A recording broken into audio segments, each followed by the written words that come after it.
some of the things about Venice have sort of held true for the time that I've known it. And,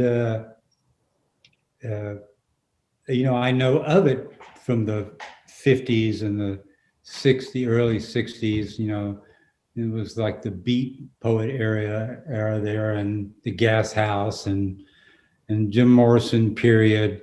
But there wasn't much going on there other than that. There was a lot of empty spaces and empty buildings, and it was known for heroin and that kind of stuff. And it was an outlier area of LA.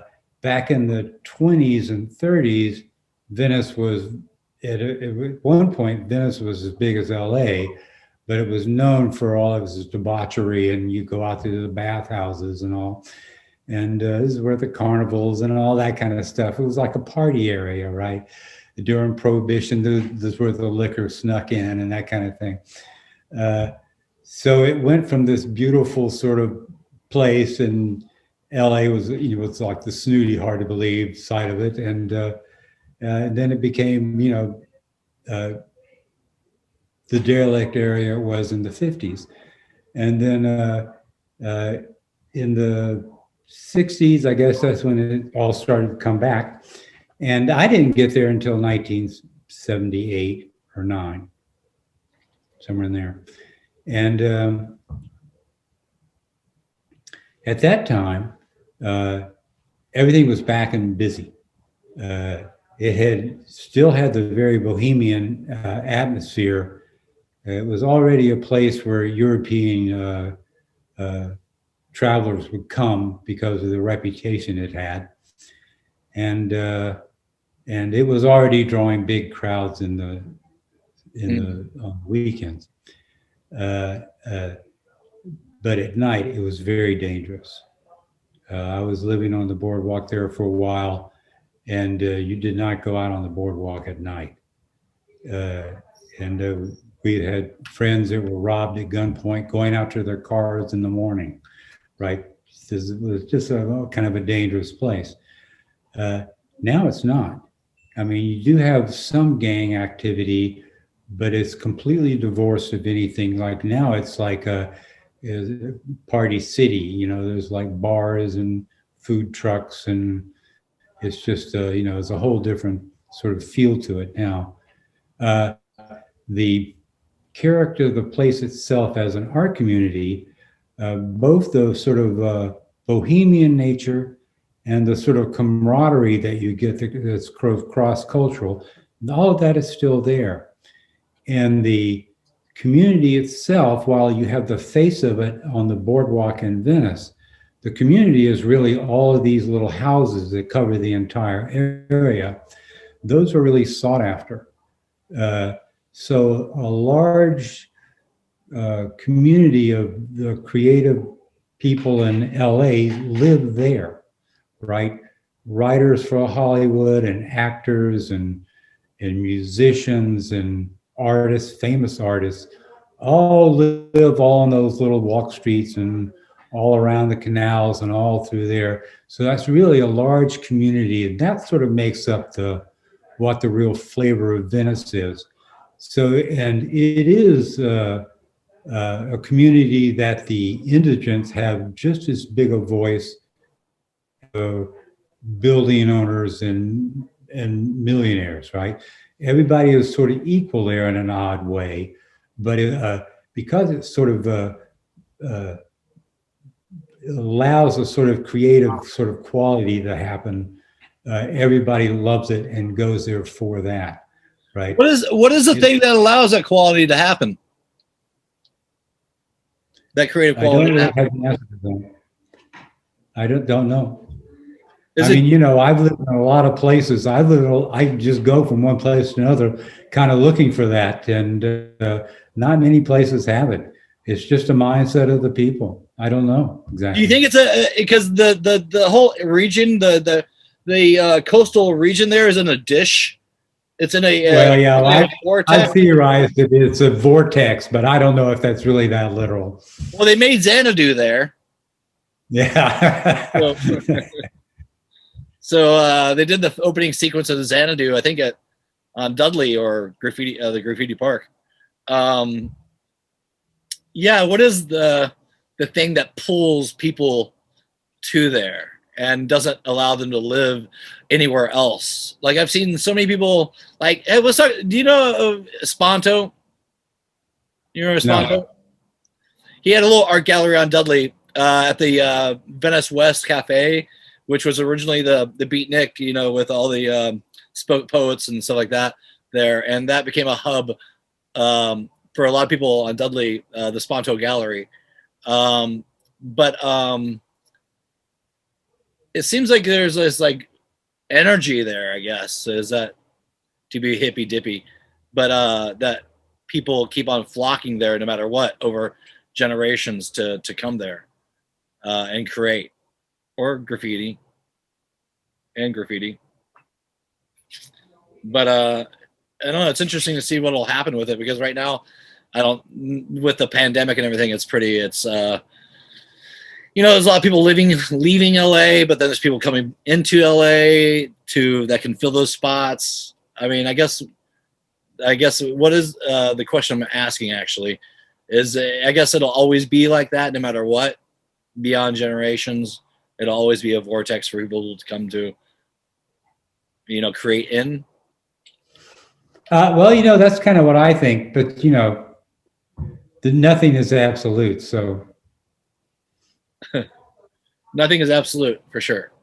So, are the in the wrapping it up, do you want to talk about anything else? Are we covering anything else you want to talk about?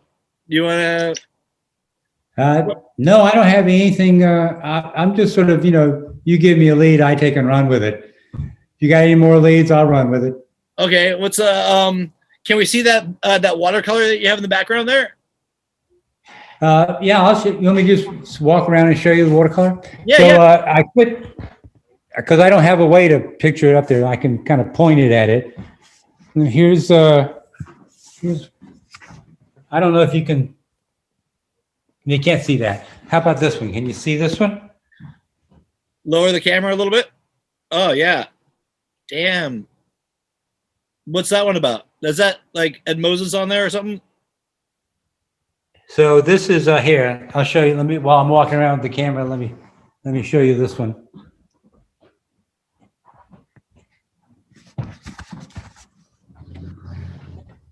Nice. That's watercolor? Yeah. Wow. Just look another one. See how this looks up close.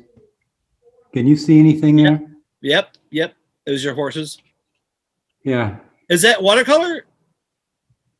Yeah. Holy shit. So I'm just walking around the room looking at pictures that I had out. So I quit doing large paintings. I don't want to carry them around. After that big show a couple of years ago, now what do I do with them?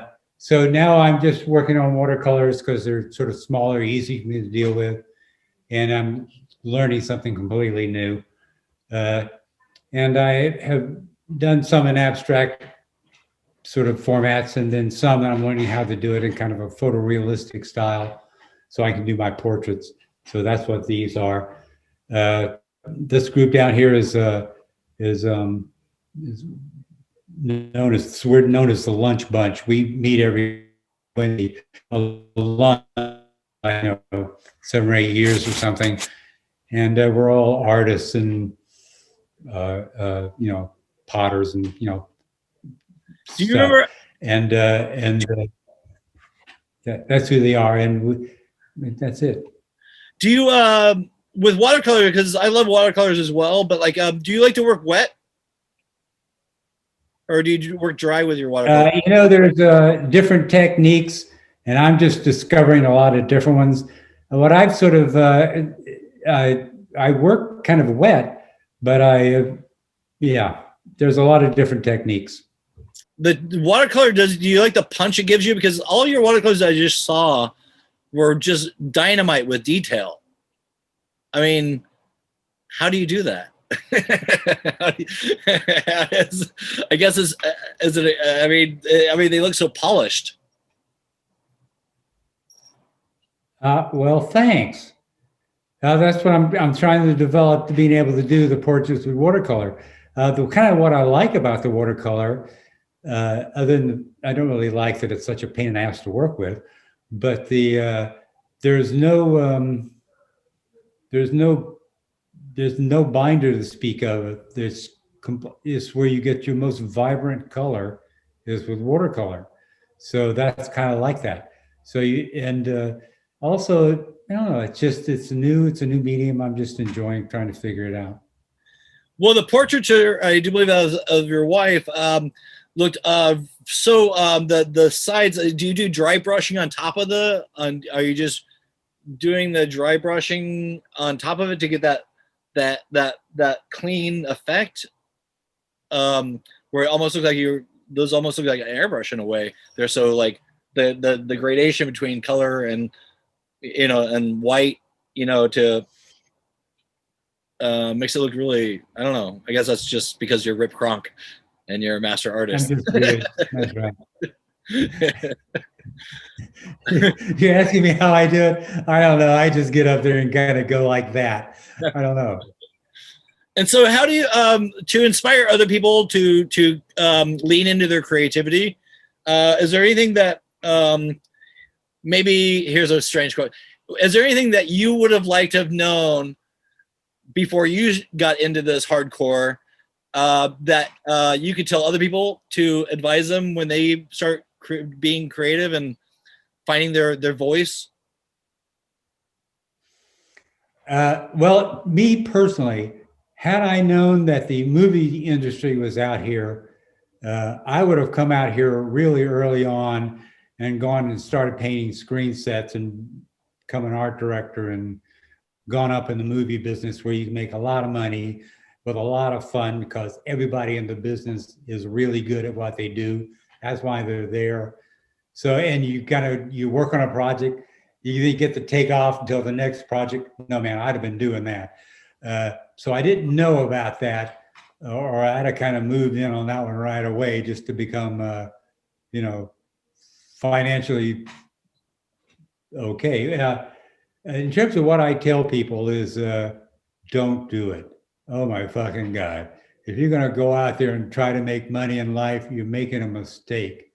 I am a poor and starving artist. I might be famous in some ways, but I'm still a poor and starving artist. You don't make money if you're really trying to make art. I wouldn't trade what I do for anyone, because there's a kind of if you get it right, art has a kind of power. It's a sort of force.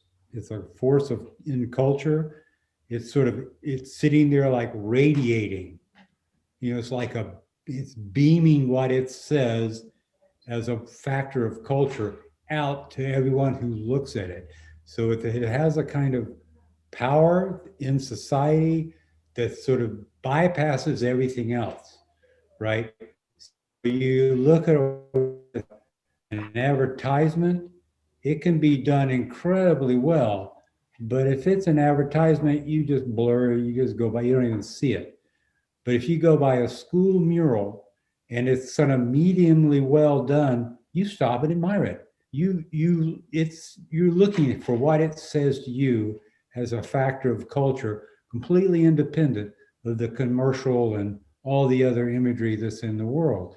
So that's still there. That's still part of our sort of life and culture that predates who we are now, right? And will still be there, having that same effect, part of our actualization process long after we're all gone. That's not going anywhere. So I deal in a whole different set of circumstances and ideas and reasons than most people think about. I'm not going to make money doing what I do, but I have the effect on society that I'm hoping to have, that I'm happy. Yeah, I just saw recently. I saw that they unearthed this. If you want to get more drink, we can take a pause, but we'll leave, because I got plenty. But I could talk to you for hours. But that Pompeii thing, did you see that Pompeii that they unearthed? It looked like it was a food market display. No. Oh, and they unearthed this where they might have been selling food, and it's like it's all it's this it looks like yellows, and it's got like a chicken on it and stuff like that. But they unearthed it, but it's still the colors are vibrant, and it kind of gives you a little lens or a little eye into the pre documented art that was made years ago, but they actually were creating art a long time ago. From Neanderthals to present day. It's changed fashion. It's changed. It's like almost like an alchemy for reality, because the way we see things and the way people respond to things. But this little area has these really great colors that are still vibrant. Like they're finding those things a lot on I guess what's standing the test of time when they unearth it is not pottery, but those things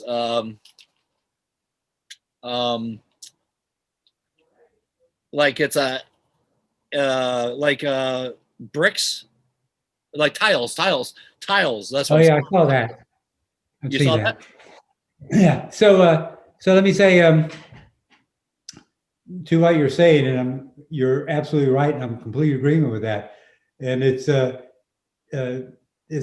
role of the mural now. It's kind of the same role of the mural as it was then. Every civilization, the Egyptian civilization, the Cretes, all of them had wall painting.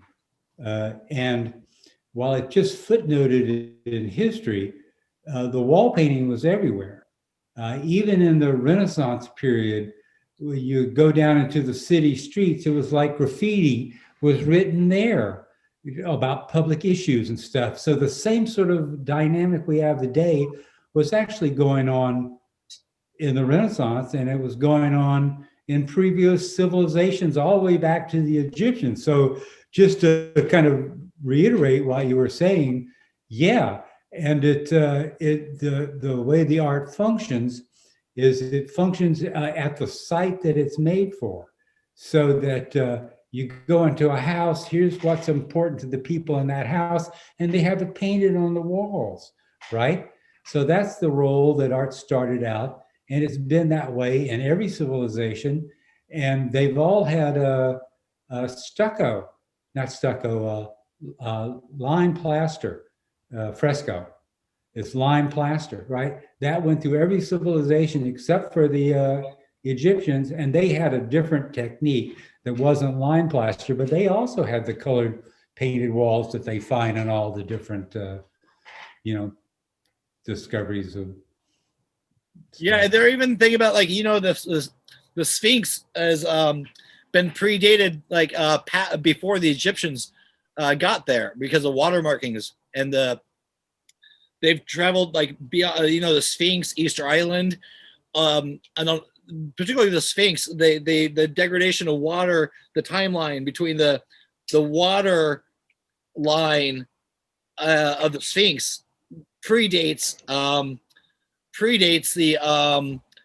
the actual Egyptian reality, and so that Sphinx might have been there before the Egyptians came there. Right. We can only go back as far as the Ice Age. Before the Ice Age, we don't even know what was there. Yeah, I mean, what was before that? I mean, as the glaciers melt and we see more woolly mammoths and woolly rhinos start appearing because the ice age is defrosting. They're finding all these different artifacts. Like this guy had tattoos all over him, and he had a thing of weed, or do you think mushrooms had a part to do with any of the creativity and existence of evolution of man from like shrew or small monkey to where we are now? I mean, can we look down that path and see where we're going to go in a weird way, like creatively? Like, I guess the point is we've always been creating, but everybody's been able to express themselves. Like, you're finding old ass tattoos on on on bodies that are being unfrozen, and so people have always wanted to express themselves or or draw on themselves or draw on things that might last. Or so basically, is that our DNA? Is it in our DNA to create always and do this thing? I think it's part of the actualization process, part of growing up. I think it's ingrained in 5-year-olds when they're drawing their first picture of a tree. I mean, it's at that level that this is working. So it might be called something different, but it's still part of that process. So it's I think it's part of who we are. Yeah, like art becomes language, in a weird way. I'm getting a little psychedelic now, but I'm on my third beer, and this is a double podcast, so we can get a little abstract. But like maybe before there was language, there was art. I think they would like to say it's the other way, but it does seem like as an artist, that's how it is.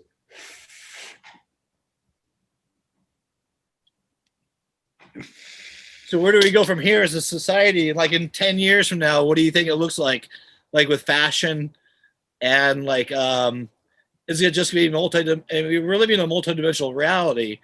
So like, it's like, because, and like even Alex Gray was saying, like, he had mentioned something about like, how come people aren't drawing and painting like they were like in the Egyptian times, like with, animal deities and half human, half stuff, which is going to bring us back to another conversation we had earlier.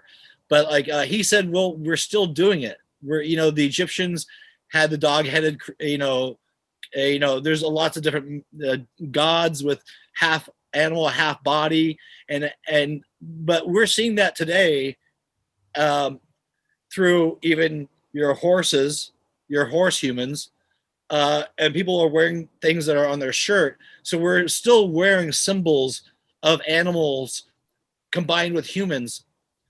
It's still a pattern that we're seeing through time. Like we do it through fashion a lot more so now with, you see people wearing, buffalo shirts or we're still trying to get to that nature, and that nature is still there. We're still combining ideas and expressing them in art or expression. And in another way, we're kind of going in the opposite direction now, though.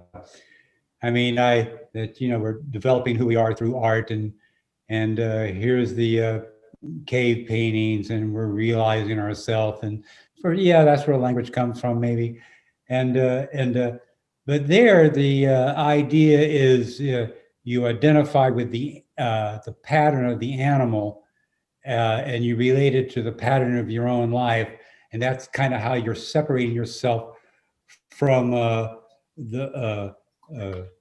world that you're indistinguished from. Right? You're trying to see who you are as a person, and you kind of, as you develop consciousness through the primitive, at least this is the idea that I have on it.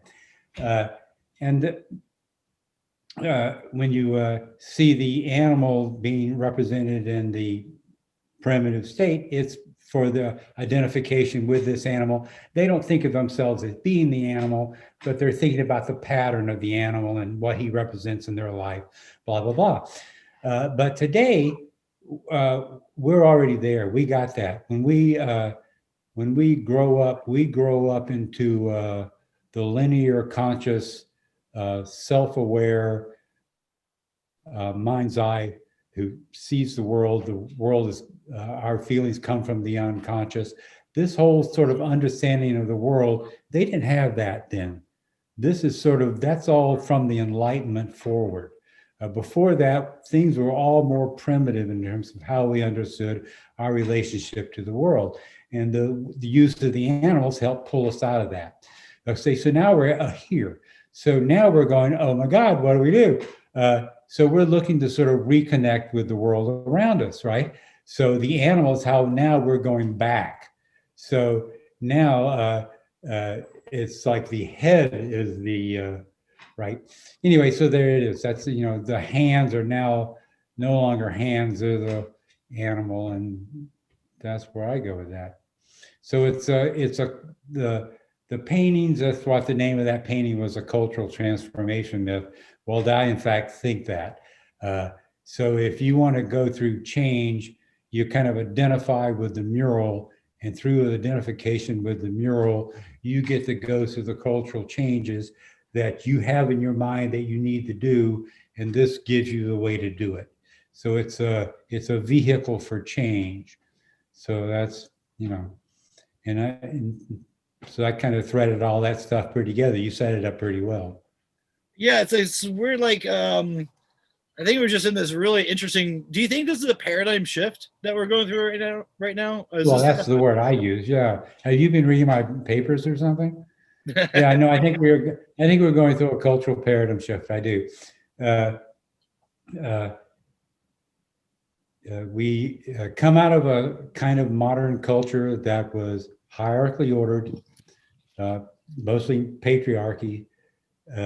It's information came through television stations, mass media, down to the people. It's all sort of top-down sort of orientation, and the people were like classed economically. So you had social classes that were basically economic social classes. That's not how it is anymore. That's gone. What we have now are ideological subcultures. So we have a different way that culture is coming together. So your group is no longer connected by how much money he makes. Your group is connected by, do we have the same feelings about how things work and what your values are? So there's a whole different sort of thing going on now that's sort of connected to social media. So social media culture has a kind of a group orientation, right? It's within your family group. So you have a whole society of overlapping extended family groups, right? So everybody gets the feel of what everybody else is feeling completely outside of mass media, right? So you, in your little social group, your own little internet group, you're kind of hovering over the daily routine within your group, making judgments about it. So the same kind of family group thing you would be doing with your friends, it's now an extended friend group that you're making these judgments about things that are going on around you. So there's a whole different cultural dynamic going on. It didn't go on 20 years ago. And on the one hand, it's allowing for the right-wing cultural movement that's going on now to have as much teeth and body as it does. And it's also going to allow sort of the progressive sort of idea of modern values and in democratic and humanitarian values, this whole mindset to actually move forward also. So I think when we see what's going on right now with Trump and this kind of thing, I think that's like the opening phase of a much broader cultural movement, right? And I don't really know where it goes, but I can see the shape of it. If art was a language, and it created, so much like color, science, it goes hand in hand and toe to toe to so many different things as we grow as a species. And now we actually can communicate like on a moment to moment, second to second basis across planet. from China to Netherlands to U.S. to name your country, but we're able to the language. If it was art, I'm not any theologian I'm just some dude. But like, it seems like it's like coalescing into something. There's a new organic situation that's happening here, and we have to kind of learn the language of this immediate, conversation of people able to transmute like complex thoughts like on a moment to moment scale in real time. So maybe that's kind of like going to change. It's changing everything, really. Art, history. Well, it's changing. It is changing everything. I mean, things are moving so quickly. It's like a slipstream. There's no stanchions. There's nothing to hold on to anymore. The meanings of words and all these things, everything is kind of in a state of flux. We've let go of the whole enlightenment idea of universals and absolutes. So what has value, that's what sort of breaks everything down into groups. You're kind of going, oh my God, it's a sinking raft, and you grab them. It's like that, it's not, there's no central modern sort of worldview anymore. That's gone. And this is just in a human exploration of it, because like the whales are the gatekeepers of time on this planet and the oceans and stuff like that. And I'm getting a little psychedelic here, but like, I mean, those whales have been a lot longer here than humans.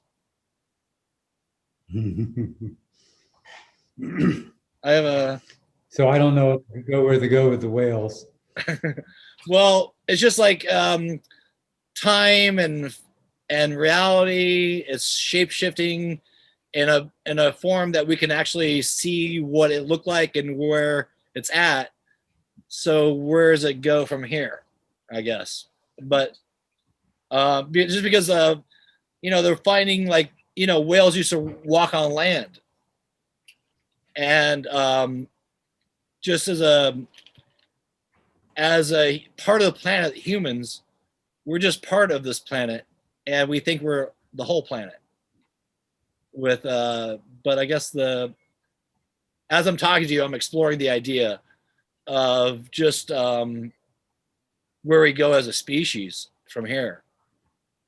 So there's no question, really. It's just me being a third beer in. But do you think there's any? Do you think there's human life on other planets? I'm sorry, I missed what you said. Did you ask me, is there human life on other planets or extraterrestrials or yeah? Well, that's a little off topic. I guess we got three. I want to wrap it up. I want to wrap it up in 5 minutes, so I'm just digging deep. Yeah, it's all fine with me. So,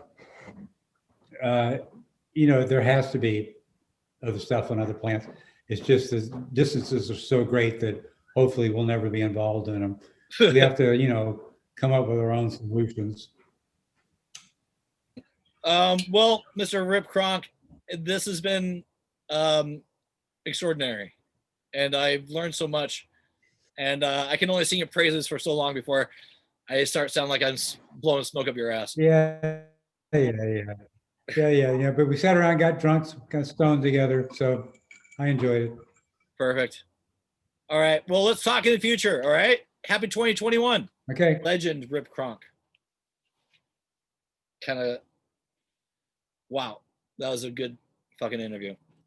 Anyways, that was a 2-parter. Thanks for watching Breasts with Friends. If you want to buy a buffalo hat, contact me. Go to brettwoods.com. Be well. stay safe. I have these Pensfly hats too. Pensfly.com, pensflyhat.com. Check them out. Check it out.com. And that was my interview with Rip Cronk. Legend. Great artist. What else am I gonna say? That's it.